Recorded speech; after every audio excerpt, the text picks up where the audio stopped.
नमस्कार, पाठशाला की वीकेंड वाली एक्स्ट्रा क्लास में आप सभी का बहुत स्वागत। मैं हूं सुशांत सिन्हा।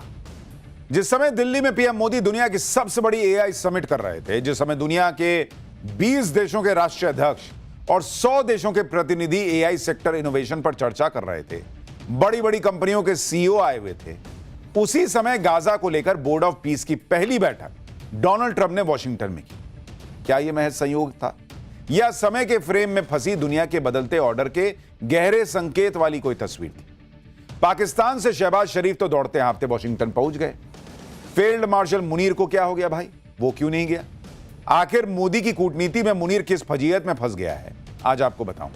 क्या वजह है कि ट्रंप के तमाम पैतरों के बावजूद Bharat Gaza board of peace में पूर्ण सदस्य के रूप में शामिल नहीं हुआ? क्यों मोदी के फैसले को नई दिल्ली का मास्टर स्ट्रोक माना जा रहा है? हर पॉइंट पर आज बात हो, लेकिन एक जगह भारत ने एंट्री की है, वो है पैक्स सिलिका अलायंस। आखिर इससे भारत हासिल क्या करने जा रहा है? क्यों ये बात एक्सपर्ट कह रहे हैं कि भारत शानदार और बेहद सिलेक्टिव तरीके से ग्लोबल बिसात पर अपनी चालें चल रहा है? आज की एक्स्ट्रा क्लास में इन सारे बातों पर आपको विस्तार से रिपोर्ट दिखाऊंगा, लेकिन पहले ये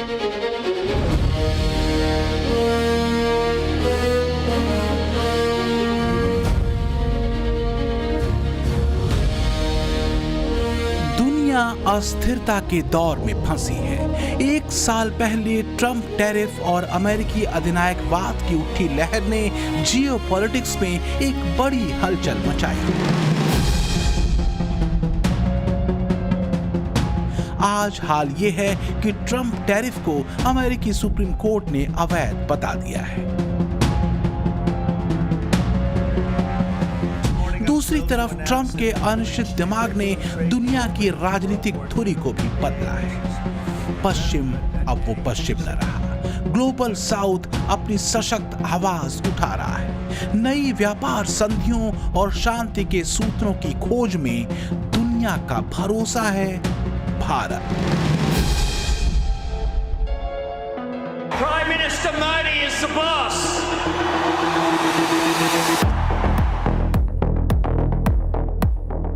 तो चैप्टर यहीं से शुरू होता है आज का दोस्ती, डिप्लोमेसी, डील और ट्रस्ट का चैप्टर।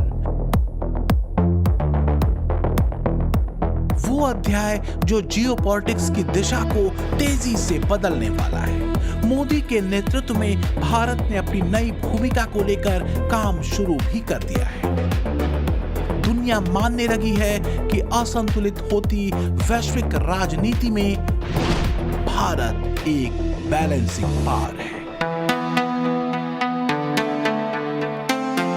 इसी साल की शुरुआत में यूरोपीय यूनियन के साथ मदर ऑफ ऑल डील्स से शुरू करने से लेकर एआई इंपैक्ट समिट 2026 तक और फ्रांस ब्राजील से अहम समझौते तक भारत ने पूरी दुनिया में हलचल मचाई हुई है।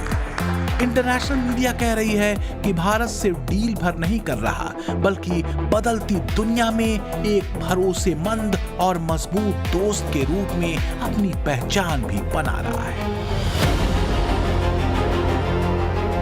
एआई इंपैक्ट समिट में दुनिया भर के 20 देशों के राष्ट्राध्यक्षों और 100 से ज्यादा देशों के प्रतिनिधियों के साथ ही यूनाइटेड नेशन के महासचिव और आईएमएफ की चेयरमैन की मौजूदगी के बीच भारत ने दुनिया को बता दिया कि एआई के ग्लोबल मंच पर वो भविष्य का लीडर है। तो वहीं फ्रांस और ब्राजील के साथ भारत की टीम ने दोस्ती, डिप्लोमेसी, ट्रेड और ट्रस्ट के सूत्र पर जियोपॉलिटिक्स की एक नई विंडो खोली है। 21वीं सदी की वैश्विक राजनीति में भारत एक उभरती शक्ति भर नहीं है, बल्कि एक निर्णायक बैलेंसिंग पावर भी बन चुका है। इसकी एक बड़ी वजह यह है कि एशिया प्रशांत से लेकर यूरोप और मध्य पूर्व तक भारत की कूटनीति मल्टी लेयर्ड, व्यवहारिक और परस्पर हितों पर आधारित है।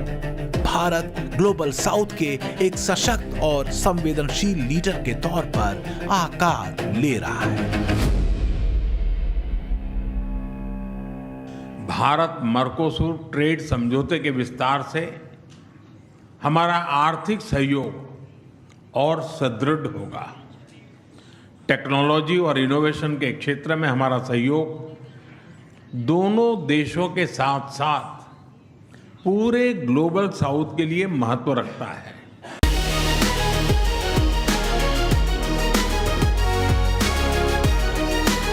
इस बीच एक बड़ी घटना अमेरिका में घट चुकी है। ट्रंप परेशान है।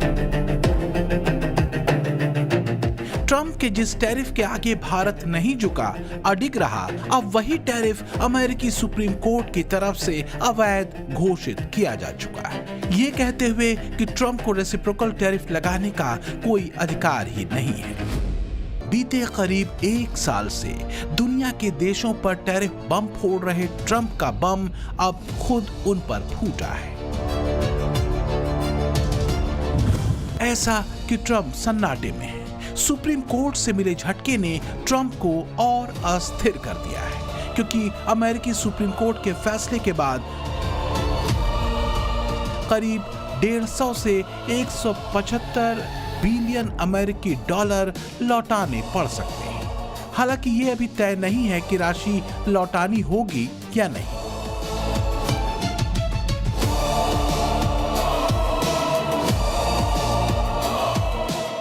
सवाल यह है कि भारत अमेरिका ट्रेड डील में ट्रंप टैरिफ पर आए फैसले के बाद क्या कोई असर पड़ेगा। हालांकि एक्सपर्ट की तरफ से कहा यह जा रहा है कि अब अमेरिकन टैरिफ 18 से घटकर 15% हो सकता है, जो कि बौखलाए ट्रंप ने फैसला आने के बाद अस्थायी तौर पर लगाया है। तो क्या ट्रंप की नई बौखलाहट का असर भी जियोपॉलिटिक्स पर पड़ेगा? इसका आकलन समय करेगा। फिलहाल तो पाकिस्तान चलते हैं, जहां चर्चा में है ये एक तस्वीर, शहबाज की उठक बैठक की तस्वीर। ट्रंप को एक पपेट तो मिल ही गया है, एक या 2 पपेट, एक शहबाज, दूसरा मुनीर। ऐसा लगता है कि पाकिस्तान के इन दोनों पपेट्स को Trump Gaza board of peace के मनोरंजक मंडल में रख चुके हैं, ताकि गाजा के पीस वाले बोर्ड में माहौल थोड़ा हल्का फुल्का बना रहे। बोर्ड ऑफ पीस समिट के दौरान शहबाज शरीफ और डोनाल्ड ट्रंप की मुलाकात का ये वीडियो भी सोशल मीडिया पर खूब वायरल हुआ। पाकिस्तानियों ने शहबाज शरीफ की बदन भाषा से लेकर उनके वाक्य विन्यास तक पर खूब फप्तियां कसी। इस वीडियो में शहबाज ट्रंप से हाथ मिलाने की कोशिश करते हैं, लेकिन ट्रंप शहबाज के कंधे पर हाथ रखकर उन्हें ऐसे खींच रहे हैं जैसे कोई उनसे गले मिलने के लिए गिड़गिड़ा रहा।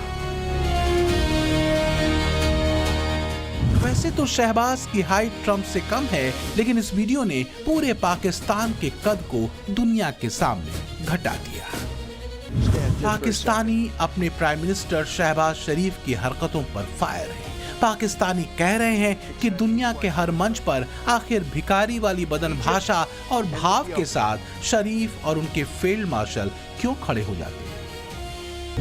यही वजह है कि मुनीर ने गाजा बोर्ड ऑफ पीस में जाने से कन्नी काट ली कि बम अगर आगे कभी फूटे भी तो शहबाज पर, क्योंकि बम फूटना तो तय है।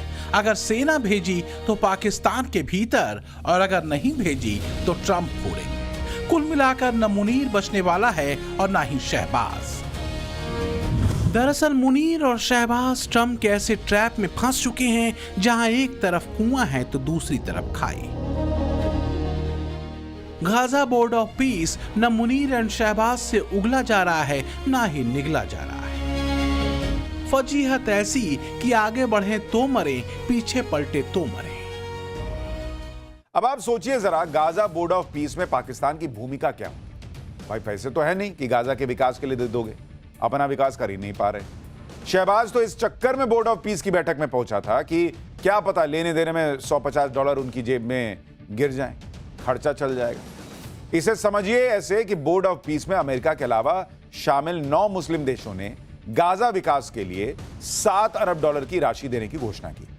जिन देशों ने यह पैसे देने का वादा किया है उनमें कजाकिस्तान, अजरबैजान, संयुक्त अरब अमीरात, मोरक्को, बहरीन, कतर, सऊदी अरब, उज्बेकिस्तान और कुवैत का नाम शामिल है। अब आप ये बताइए कि पाकिस्तान क्या करेगा?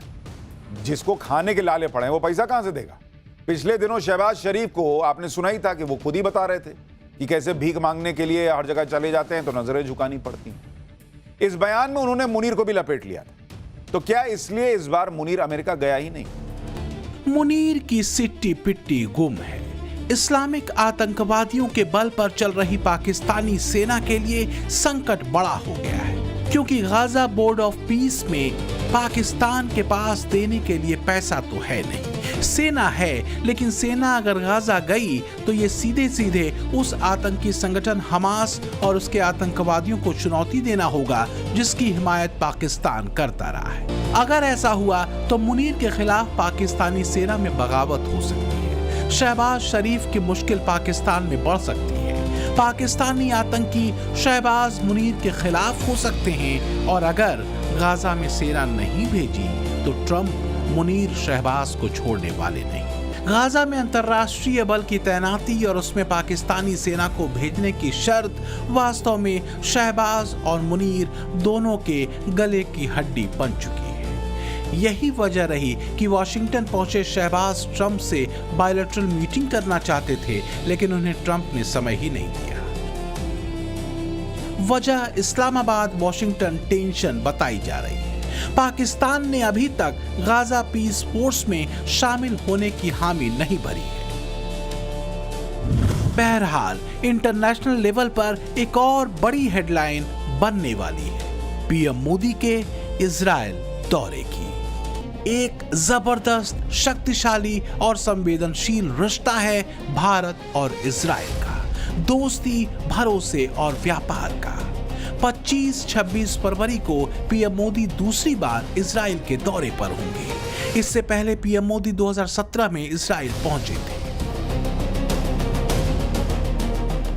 रक्षा संबंधों के नजरिए से पीएम मोदी का इजराइल दौरा बेहद अहम है। रक्षा समझौतों में बैलिस्टिक मिसाइल रक्षा प्रणाली, लेजर हथियार, लंबी दूरी की स्टैंड ऑफ मिसाइलें और ड्रोन का संयुक्त विकास शामिल है।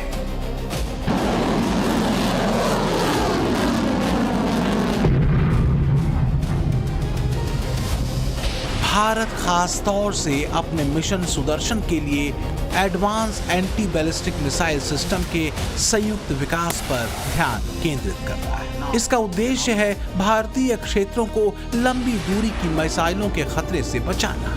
लंबी, मध्यम और छोटी दूरी की मिसाइल प्रणालियों में इजराइल की बहुस्तरीय मिसाइल रक्षा बेहद ताकतवर है और इजराइल को इसमें विशेषज्ञता हासिल है। हाल के युद्धों में उसने जबरदस्त ताकत दिखाते हुए दुश्मन की मिसाइलों को हवा में ही ढेर किया है। अमेरिका ट्रेड डील के बाद अगर कुछ लोग ये सोचकर बैठे हैं कि भारत अमेरिका के संबंध अब पुराने दौर में लौट चुके हैं, तो इस सोच को जितनी जल्दी बदल दिया जाए उतना अच्छा है। क्योंकि सच यही है कि पीएम मोदी बहुत धैर्य के साथ कूटनीतिक रूप से सधी हुई चालें चल रहे हैं। ट्रंप हर मंच से मोदी को अपना दोस्त बताते हैं, हर मंच पर मोदी का जिक्र करते हैं, पर नरेंद्र मोदी ने एक मित्र के तौर पर बहुत सधी हुई प्रतिक्रियाएं ऐसे बयानों पर दी। कहते हैं ना कि रहीमन धागा प्रेम का मत तोड़ो चटकाए, टूटे से फिर ना जुड़े, जुड़े गांठ पड़ जाए। ठीक वही हाल है भारत अमेरिका ट्रेड डील को लेकर। लेकिन संदेश क्लियर है कि डिप्लोमेटिक लेवल पर और कारोबारी तौर पर संबंध अब चलेंगे। इससे ज्यादा वो वार्म फ्रेंडशिप वाली बात नहीं रहेगी। हाल के कुछ महीनों में चाहे फ्रांस के राष्ट्रपति मैक्रों हो, ब्राजील के राष्ट्रपति लूला दा सिल्वा हो, यूरोपीय यूनियन के नेता हो, सबके साथ पीएम मोदी की केमिस्ट्री और दोस्ती शानदार दिखी। और आप गौर करिए, ये वो नेता हैं जिनका मजाक ट्रंप उड़ाते हैं। इसलिए कहा जा रहा है कि दुनिया में एक नए गठबंधन की आहट तो नहीं है। संकेत तो मैक्रों के उस बयान से भी निकाले जा रहे हैं जो उन्होंने भारत फ्रांस संबंधों को लेकर दिया कि हमारे पास सिर्फ एक रणनीतिक साझेदारी नहीं है, हमारे पास एक विशेष वैश्विक रणनीतिक साझेदारी है। भारत रुकने को तैयार नहीं। अपने विकसित भारत के लक्ष्य के साथ मोदी दुनिया भर में मित्रता संदेश लेकर निकले हैं। यूनिपोलर वर्ल्ड ऑर्डर के बजाय मोदी हमेशा मल्टीपोलर वर्ल्ड ऑर्डर की बात कहते हैं। सच ये है कि मोदी के ट्रस्ट, ट्रेड और ट्रांसफॉर्म की ट्रिनिटी ने भारत पर ईस्ट से वेस्ट तक भरोसा बढ़ाया है। भारत के वसुधैव कुटुंबकम के इसी सूत्र ने दुनिया को अपनी ओर खींचा है। आज के दौर में ट्रंप और अमेरिका की नीति के चलते वेस्ट की परिभाषा बदल चुकी है। आज वेस्ट का मतलब सिर्फ अमेरिका है। भारत ये बात बहुत अच्छे से समझ चुका है। पिछले कुछ सालों में यूरोप ने भी अपने आप को अमेरिका के साए से निकालकर अलग खड़ा करने की कोशिश की है। इसके पीछे जो सबसे बड़ी वजह रही है वो है ट्रंप की यूरोप को ह्यूमिलिएट करने की पॉलिसी। लिहाजा भारत ने अपनी नीति में यूरोप पर फोकस करना शुरू किया है। यूरोप के साथ मदर ऑफ ऑल डील हुई, फ्रांस के साथ मजबूत रक्षा समझौता हुआ, एआई समिट में स्पेन, फिनलैंड जैसे यूरोप के 26 देश शामिल हुए, तो वहीं भारत यूके के बीच अहम फ्री ट्रेड डील भी हो ही चुकी है। मोदी भारत के लक्ष्यों को लेकर अपने क्लियर रोड मैप पर आगे बढ़ रहे हैं। एक ऐसा ही रणनीतिक गठबंधन है पैक्ट सिलिका, जिसमें भारत की एंट्री हो चुकी है। भारत की अगुवाई वाले इस संगठन के जरिए क्रिटिकल मिनरल और परमानेंट मैग्नेट की सप्लाई चेन को बनाए रखने का लक्ष्य है। माना यह जा रहा है कि पैक्ट सिलिका क्रिटिकल मिनरल और परमानेंट मैग्नेट की सप्लाई चेन को बनाए रखने में एक अहम भूमिका निभा सकता है। इस संगठन के बनने के बाद चीन की क्रिटिकल मिनरल और परमानेंट मैग्नेट की मोनोपोली पर असर पड़ेगा। पैक्ट सिलिका पहल क्रिटिकल मिनरल्स, सेमीकंडक्टर और एआई से जुड़ी ग्लोबल सप्लाई चेन को बनाए रखने में मील का पत्थर साबित हो सकता है। इसमें अमेरिका, जापान, दक्षिण Korea, Australia, Greece, Israel, Qatar, Singapore, United Arab अमीरात और यूनाइटेड किंगडम जैसे देश शामिल हैं। अब इसमें भारत भी शामिल हो चुका है। आधुनिक विश्व को चलाने के लिए जिस प्रोसेसिंग पावर की जरूरत है, उसमें भी भारत अब दुनिया के टॉप देशों के साथ आने का प्रयास कर रहा है। यानी भारत सॉफ्टवेयर और हार्डवेयर दोनों पहलुओं पर एक साथ काम कर रहा है। भारत के इसी विजन पर दुनिया का भरोसा बढ़ा है। यही भरोसा बदलते ग्लोबल ऑर्डर में भारत की पहचान को और मजबूत कर रहा है। जियोपॉलिटिक्स में भारत एक प्रभावशाली कूटनीति, स्थायी और तेज अर्थव्यवस्था, रक्षा क्षेत्र में बढ़ती आत्मनिर्भरता, टेक्निकल इनोवेशन और ग्लोबल साउथ की दमदार आवाज के तौर पर अपनी लीडरशिप की दावेदारी रखता है।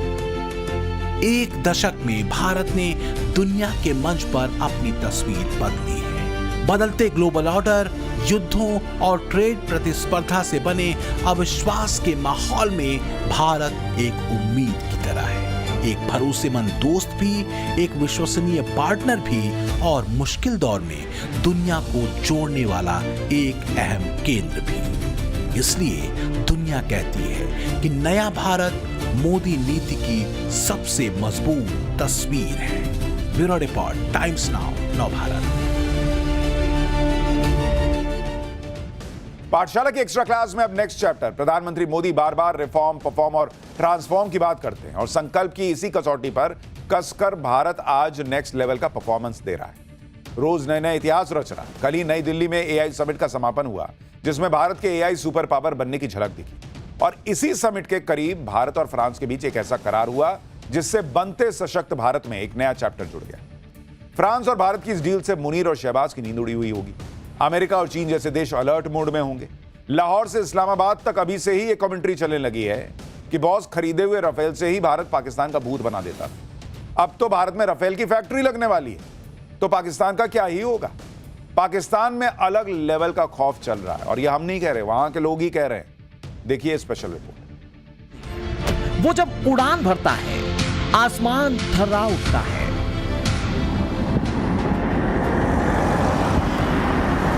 उसकी गरज से कायनात कांप उठती है। वो जो सरहद की ढाल है, दुश्मन का काल है। उसी राफेल से एक बार फिर से पाकिस्तान खौफ से बेहाल है।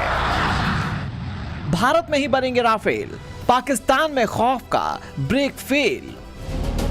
हिंदुस्तान की सरहद का ढाल, पाकिस्तान डर से बेहाल।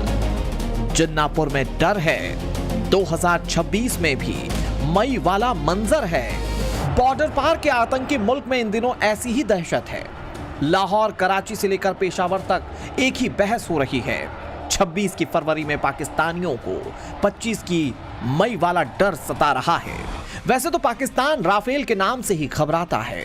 ऑपरेशन सिंदूर के बाद राफेल का जिक्र आते ही पाकिस्तान के हुक्मरानों से लेकर फर्जी फौजी जनरल और पाकिस्तान के पाले पोसे आतंकी बिलों में दुबक जाते हैं।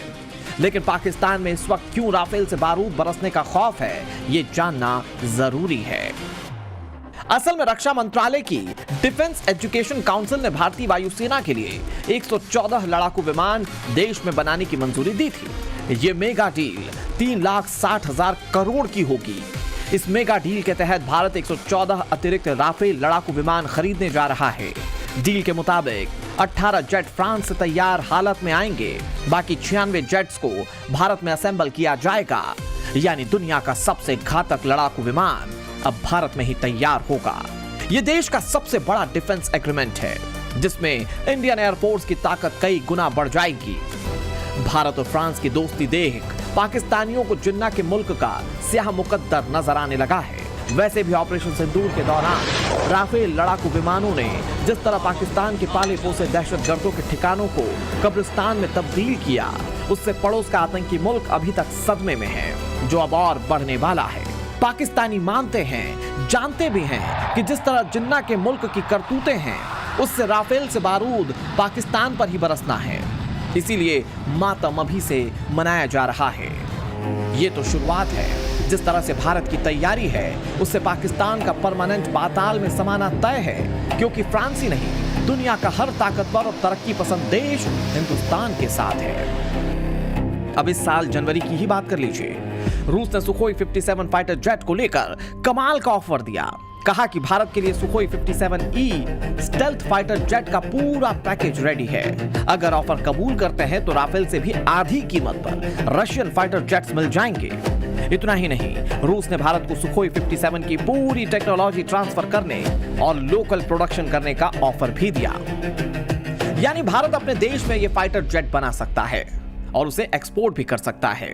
अब ये जानिए कि रूस जिस Su-57 लड़ाकू विमान को लेकर इस तरह का ऑफर दे रहा है, वो कितना ताकतवर है। सुखोई 57 5वीं पीढ़ी का स्टेल्थ फाइटर जेट है, यानी आसानी से रडार में दिखाई नहीं देता। दुश्मन के एयर डिफेंस सिस्टम को चकमा देकर हमला कर सकता है। सुपरसोनिक स्पीड में उड़ सकता है। हाइपरसोनिक किंजल मिसाइल ले जा सकता है, जो कि आवाज से 10 गुना तेज उड़ती है। हिमालय जैसे इलाकों के लिए परफेक्ट है। 20,000 मीटर ऊंचाई तक ये जा सकता है। पायलट को 360 डिग्री व्यू मिलता है। बहुत तेजी से टर्न ले सकता है, जिसमें डॉग फाइट में यानी कि आसमान में दुश्मन के लड़ाकू विमानों से सीधी लड़ाई में ये बहुत ताकतवर साबित होगा। और सबसे बड़ी बात ये कि विमान का रखरखाव भी काफी सस्ता है। एक और जरूरी बात ये कि भारत के पायलट्स को सुखोई 30 MKI का तजुर्बा है। उस हिसाब से सुखोई 57 भारतीय पायलट्स आसानी से उड़ा पाएंगे। और भारत को अपने एयरफोर्स को और ताकतवर बनाने की जरूरत भी है, क्योंकि देश की एयरफोर्स के लिए 42 स्क्वाड्रन मौजूद हैं। एक स्क्वाड्रन में 16 से 18 विमान होते हैं। लेकिन इसी साल सितंबर में MiG-21 फाइटर जेट को रिटायर कर दिया गया, जिसके बाद एयरफोर्स के सिर्फ 29 स्क्वाड्रन बचकर रह गए। 42 स्क्वाड्रन के हिसाब से बात करें तो देश को अभी 200 से ज्यादा फाइटर जेट्स की जरूरत है। और सरकार 2026 में इस कमी को हर हाल में पूरा करने का टारगेट बनाकर चल रही है। दूसरी तरफ पड़ोसी पाकिस्तान को देखें तो स्क्वाड्रन के मामले में वो अब अपने देश से बहुत ज्यादा पीछे नहीं है। पाकिस्तान एयरफोर्स फिलहाल 25 स्क्वाड्रन के साथ ऑपरेट हो रही है। इधर चीन के एयरफोर्स में स्क्वाड्रन की संख्या भारत से 2 गुना से भी ज्यादा है। यही वजह है कि सरकार लगातार नए लड़ाकू विमान खरीद रही है। फ्रांस से और राफेल खरीदे जा रहे हैं और इसीलिए पाकिस्तान में खौफ गजब का है। पाकिस्तान में ये परमानेंट रोना है, जो अब जिन्ना के मुल्क के वजूद खत्म होने के बाद ही थमेगा, क्योंकि हिंदुस्तान अब धरती, आसमान और समंदर तीनों जगहों से दुश्मन के ठिकानों पर परमाणु हमला करने की क्षमता से पूरी तरह से लैस होगा। जानना चाहते हैं कैसे? तो सुनिए। 2 स्टेज वाली K4 मिसाइल के पहले भी कई परीक्षण समुद्र के भीतर सबमर्सिबल प्लांटून प्लेटफॉर्म से किए जा चुके हैं, लेकिन यह पहली बार था जब K4 बैलिस्टिक मिसाइल को INS अरीघात से दागा गया। असल में INS अरीघात देश की दूसरी स्वदेशी पनडुब्बी है, जिससे बैलिस्टिक मिसाइल दागी जा सकती है। 6000 टन वजनी ये पनडुब्बी परमाणु ऊर्जा से चलती है और परमाणु हथियार वाली बैलिस्टिक मिसाइलों को ले जाने में सक्षम है। इस पनडुब्बी को 29 अगस्त 2024 को भारतीय नौसेना में शामिल किया गया था। इस सबमरीन का एंड्योरेंस कमाल का है और हफ्तों या यूं कहिए कि कई महीनों तक समंदर के अंदर रह सकती है। INS अरिघात से K4 मिसाइल के कामयाब परीक्षण ने साबित कर दिया कि भारत जल थल नभ से परमाणु हमला करने में सक्षम है और ये खबर चीन और पाकिस्तान जैसे मुल्कों की नींद उड़ाने वाली है। अब जरा K4 बैलिस्टिक मिसाइल की ताकत भी जान लीजिए। इस मिसाइल की रेंज करीब 3500 किलोमीटर है। कुछ रिपोर्ट्स में 3000 से 4000 किलोमीटर तक भी ये रेंज बताई जाती है। मिसाइल की लंबाई 12 मीटर, डायमीटर 1.3 मीटर है। इसका वजन करीब 17 से 20 टन है। पेलोड की बात करें तो 2 टन वजन तक परमाणु वॉरहेड ये ले जा सकती है। मिसाइल 2 स्टेज वाली सॉलिड रॉकेट या यूं कहें कि ठोस ईंधन से चलती है। पानी के नीचे से लॉन्च की जा सकती है। 3D मैन्यूवर करने में सक्षम है और बैलिस्टिक मिसाइल डिफेंस से भी आसानी से बच सकती है। K4 बैलिस्टिक मिसाइल टारगेट पर सटीकता से हमला करती है। 2025 में देश के डिफेंस सेक्टर ने ऐतिहासिक कामयाबी हासिल की। भारत अमेरिका और चीन के बाद एशिया का सबसे बड़ा डिफेंस पावर बन चुका है। ऑस्ट्रेलिया के थिंक टैंक लोबे इंस्टीट्यूट ने एशिया पावर इंडेक्स 2025 में भारत की रक्षा ताकत का लोहा माना और कामयाबी का ये सिलसिला 2026 में भी जारी रहेगा। भारत ने मार्च 2026 तक डिफेंस एक्सपोर्ट में 30,000 करोड़ तक पहुंचने का टारगेट रखा है, जिसके 2029 तक 50,000 करोड़ पहुंचने की उम्मीद है। 2026 दिसंबर तक डोमेस्टिक डिफेंस प्रोडक्शन के वैल्यू को 1,60,000 करोड़ से ज्यादा करने का टारगेट रखा है। इसे भी 2029 तक 3 लाख करोड़ तक पहुंचाने का टारगेट है। सरकार चाहती है कि 2027 तक हथियारों में 70% आत्मनिर्भरता हासिल कर लें। यही वजह है कि वित्त वर्ष 2025 में 92% कॉन्ट्रैक्ट घरेलू कंपनियों को दिए गए। भारत 3 कैडेट ट्रेनिंग जहाजों की डिलीवरी 2026 में शुरू करने वाला है। इसके अलावा एडवांस आर्टिलरी गन सिस्टम की टेस्टिंग भी अप्रैल 2026 तक पूरा होने की उम्मीद है। S-400 एयर डिफेंस सिस्टम की बची हुई सभी यूनिट्स 2026 में मिल जाएंगी। भारत को अब तक 4 में से 3 स्क्वाड्रन मिल चुके हैं। कुल मिलाकर भारत दुश्मनों की हर चाल से निपटने के लिए अपनी तैयारियों को पूरी रफ्तार से आगे बढ़ा रहा है और डिफेंस के मोर्चे पर आत्मनिर्भर भारत का अभियान तेजी से आगे बढ़ रहा है, जिसकी तस्दीक फ्रांस के साथ 114 राफेल फाइटर जेट की मेगा डील को मंजूरी करती है। साफ है कि आने वाले दिनों में चीन और पाकिस्तान जैसे नापाक मुल्कों की हर साजिश का उसी भाषा में जवाब दिया जाएगा जिसे माओ और जिन्ना के मुल्क अच्छी तरह से समझते हैं। For more of such videos, do like, share and subscribe to ET Now Swadesh.